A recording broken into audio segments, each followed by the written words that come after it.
கடவுளுடன் காலை வணக்கம். புனித மத்தேயு எழுதிய நற்செய்தி 11ஆம் அதிகாரம் 25 முதல் 27 வரை உள்ள இறை வார்த்தைகள்.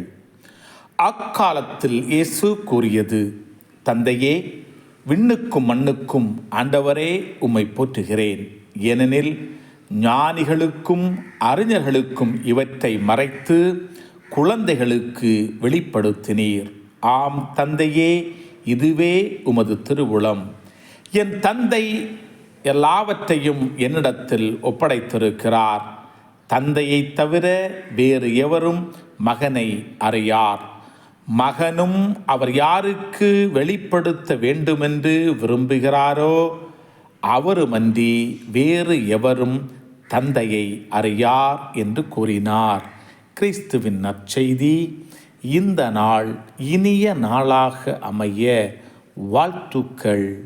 பல பல பல புதுமைகள், பெருமைகள், இனிமைகள் இறங்கிய நல்ல நாள், ஒரு நல்ல நாள், நம் தேவன் தந்த நாள். இது நல்ல நாள், ஒரு நல்ல நாள், நம் தேவன்